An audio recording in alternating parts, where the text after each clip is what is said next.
Soviet union की एक B-59 submarine Caribbean sea में अमेरिका से सिर्फ कुछ किलोमीटर दूर पानी के अंदर छुपी हुई हमला करने के लिए बिल्कुल तैयार थी। तभी यूएस नेवी को मालूम पड़ गया और उन्होंने सबमरीन को ऊपर लाने के लिए छोटे बॉम्ब्स पानी के अंदर फेंके।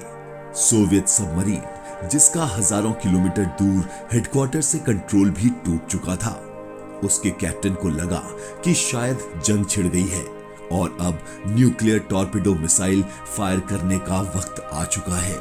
ये वो वक्त था जब यूएस और सोवियत के बीच टेंशन हद से ज्यादा बढ़ चुकी थी और दोनों कंट्रीज की हजारों न्यूक्लियर मिसाइल्स सिर्फ एक बटन प्रेस की दूरी पर थे। सोवियत सबमरीन के कैप्टन अभी न्यूक्लियर मिसाइल का बटन दबाने ही वाले थे कि अचानक कुछ ऐसा हुआ जिसने इस दुनिया को तबाह होने से बचा लिया। हमारे चैनल पर आपका फिर से स्वागत है। ये किस्सा इतिहास के उन 12 दिनों के बीच हुआ जब अमेरिका और सोवियत की कोल्ड वॉर काबू से बाहर हो चुकी थी। हुआ कुछ यूं था कि वर्ल्ड वॉर 2 में पूरी दुनिया ने हिरोशिमा और नागासाकी पर न्यूक्लियर हमले के साइड इफेक्ट्स और अमेरिका की खतरनाक शक्ल भी देख ली थी। अमेरिका की पावर को अगर कोई टक्कर दे सकता था तो वो था सोवियत यूनियन, क्योंकि वर्ल्ड वॉर 2 के फौरन बाद सोवियत यूनियन वो दूसरी कंट्री थी जो न्यूक्लियर टेक्नोलॉजी हासिल करने में कामयाब हो चुकी थी। उन्होंने कई न्यूक्लियर टेस्ट करके इनडायरेक्टली अमेरिका को इशारा दे दिया था कि हम जापान नहीं हैं जो हमलों के नतीजे से चुप करके बैठ जाएं। ये वो दौर था जब अमेरिका और सोवियत यूनियन के बीच कोल्ड वॉर चल रही थी।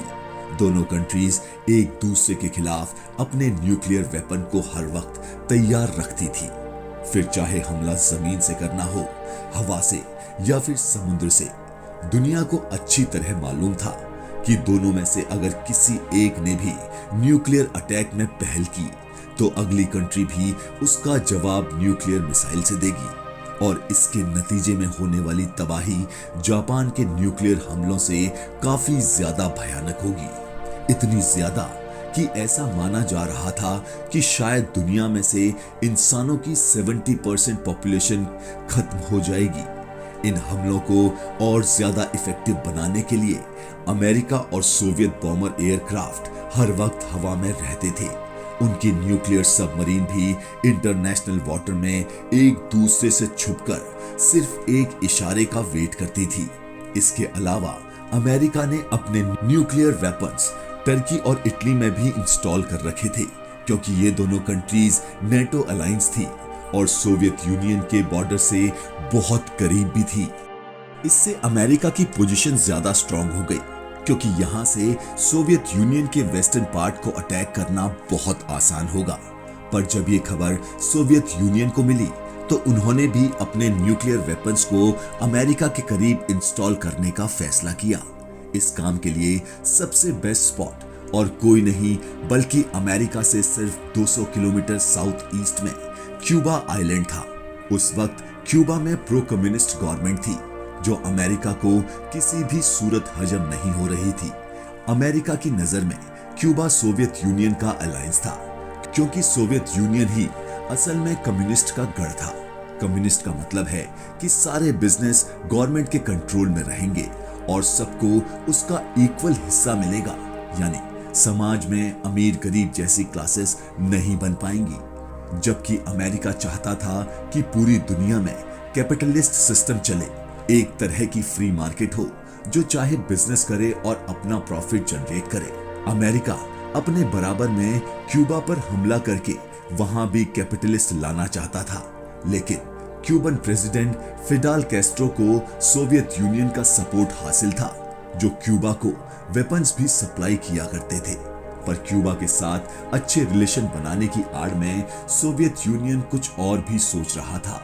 उस वक्त के सोवियत प्रेसिडेंट निकिता खर्शचोव ने क्यूबन प्रेसिडेंट फिडेल कैस्ट्रो के साथ एक सीक्रेट डील क्रैक की, जिसमें यह तय पाया कि सोवियत यूनियन अपने intercontinental ballistic missiles ICBM Cuba में इंस्टॉल करेगा और इसके बदले में वो क्यूबा को अमेरिका के हमले से भी बचाएगा।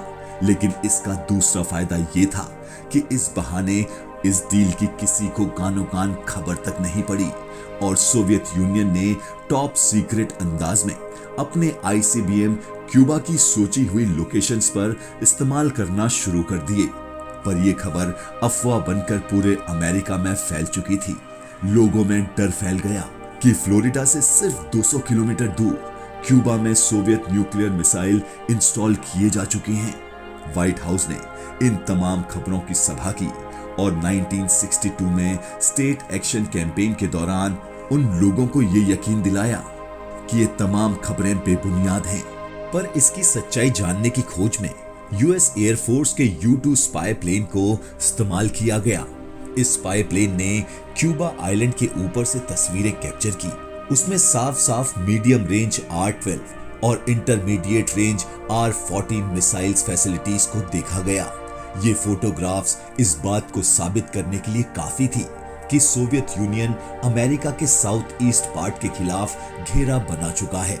ये खबर American president John F Kennedy पर बिजली बनकर गिरी और उन्होंने क्यूबा, जिसके ऊपर अमेरिका को वैसे ही बहुत गुस्सा था, को सबक सिखाने के लिए वहां एयर स्ट्राइक करने का फैसला किया।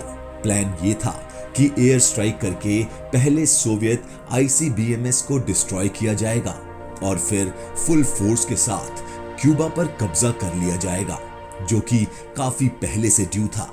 अमेरिकन प्रेसिडेंट का ये प्लान असल में वर्ल्ड वॉर 3 को दावत देने के बराबर था, क्योंकि क्यूबा में सोवियत मिसाइल्स पर हमला असल में सोवियत यूनियन पर हमला कंसीडर किया जाएगा और अगर ऐसा हुआ तो दोनों तरफ से न्यूक्लियर वॉर छिड़ जाएगी, जिसको फिर कंट्रोल करना किसी के बस की बात नहीं होगी। दूसरी तरफ जब सोवियत यूनियन को जब अमेरिका के इरादे का पता चला तो उन्होंने हमले का जवाब देने के लिए अपनी कमर कस ली। इस तैयारी में एक सोवियत B-59 न्यूक्लियर सबमरीन भी थी, जिसका जिक्र इस वीडियो के शुरुआत में किया गया था। इसको क्यूबा के करीब कैरेबियन सी की गहराई में छुपा रहने का ऑर्डर मिला था। सबमरीन के क्रू को फुल अथॉरिटी थी कि अगर जंग छिड़ जाए तो न्यूक्लियर टॉर्पेडो मिसाइल लॉन्च करने के लिए मॉस्को से परमिशन लेने की भी जरूरत नहीं है। ये यूएस नेवी की नजर से छुपकर पानी की इतनी गहराई में जा चुकी थी कि इनका मॉस्को से रेडियो कांटेक्ट भी टूट चुका था। लगे हाथ यूएस नेवी को भी सोवियत सबमरीन के कैरेबियन में होने का शक हो गया। उन्होंने उस लोकेशन पे छोटे छोटे बॉम्ब्स फेंककर सबमरीन को इशारा दिया कि वो ऊपर आकर अपनी आइडेंटिफिकेशन करवाए। ये एंटी सबमरीन वेपन्स होते हैं जो अगर उसके करीब फटे तो पूरी सबमरीन को भी तबाह कर सकते हैं। सोवियत B-59 के अंदर मौजूद कैप्टन, जिनका वैसे ही मॉस्को से कंट्रोल टूट चुका था, उन्होंने समझा कि शायद जंग छिड़ चुकी है और अब न्यूक्लियर टॉर्पेडो मिसाइल्स फायर करने का वक्त आ गया है। बेशक क्रू को फुल अथॉरिटी तो थी, लेकिन न्यूक्लियर का बटन प्रेस करने से पहले सबमरीन में मौजूद तीनों ऑफिसर्स की रजामंदी बहुत जरूरी थी। तीनों में से 2 ऑफिसर्स इस हक में थे कि न्यूक्लियर टॉर्पेडो मिसाइल फायर कर देना चाहिए, जबकि एक ऑफिसर इस हमले के हक में नहीं थे। एग्जीक्यूटिव ऑफिसर वेस्ले आर्किवप्रो थे तो B-59 के सेकंड इन कमांड, लेकिन उन्होंने बाकी दोनों ऑफिसर्स के खिलाफ जाने का फैसला किया और इसी बीच उन तीनों में बहस छिड़ गई। आर्किवप्रो का कहना था कि न्यूक्लियर मिसाइल फायर करना बहुत रिस्की है, जबकि उनके पास जंग स्टार्ट होने की कोई कंफर्मेशन भी नहीं थी। कई मिनटों तक ये बहस चलती रही और उसके बाद ये फैसला हुआ कि B-59 को सरफेस पे ले जाके पहले मॉस्को से कांटेक्ट किया जाए, जिसकी वजह से असल सिचुएशन का अंदाजा लग सके। जिस वक्त B-59 सबमरीन में ये सारी सिचुएशन चल रही थी, उस वक्त ये बढ़ती हुई टेंशन को न्यूट्रलाइज करने के लिए रशिया और अमेरिकन प्रेसिडेंट की मीटिंग हुई, जिसमें यह तय किया गया कि सोवियत क्यूबा से अपने न्यूक्लियर मिसाइल्स वापस तो मंगा लेगा, लेकिन सिर्फ इस शर्त पर कि बाद में अमेरिका क्यूबा पर कब्जा नहीं करेगा। ये तो डील थी जो पब्लिक के सामने रखी गई, लेकिन बाद में मालूम पड़ा कि अमेरिका ने चुपके से इस बात पर भी हामी भर ली थी कि वो इटली और टर्की से भी अपने न्यूक्लियर मिसाइल्स को हटाएंगे। 12 दिनों तक चलने वाली इस टेंशन को आज क्यूबन मिसाइल क्राइसिस के नाम से जानती है। 12 दिनों तक टेंशन इतनी ज्यादा बढ़ गई थी कि दोनों कंट्रीज ने अपनी न्यूक्लियर मिसाइल्स स्पेस तक भेज दिए थे, जिनका मतलब था कि अगर हम बच गए और वॉर स्टार्ट नहीं हुई तो इस मिसाइल को स्पेस में ही फाड़ दिया जाएगा, और अगर हम नहीं बचे तो ये मिसाइल्स सीधे अपने टारगेट पर जा गिरेंगी। लेकिन क्योंकि ये क्राइसिस खत्म हो चुके थे, इसीलिए न्यूक्लियर मिसाइल को स्पेस में ही फाड़ दिया गया। उधर B-59 सबमरीन जब कैरेबियन सरफेस पे पहुंची तो उन्होंने मॉस्को से कांटेक्ट किया, जिस पर उनको वापस सोवियत यूनियन जाने का ऑर्डर दिया गया। हिस्टोरियंस का मानना है कि एग्जीक्यूटिव ऑफिसर वेस्ले आर्खिप्रो दुनिया के वो शख्स रहे हैं जिनके इस फैसले की वजह से ही आज हम दुनिया में जी पा रहे हैं, वरना ये न्यूक्लियर वॉर इतनी ज्यादा होती कि शायद इस दुनिया में इंसानों का नामो निशान भी नहीं रहता। अगर हमारा वीडियो पसंद आया हो तो प्लीज लाइक और सब्सक्राइब जरूर करें।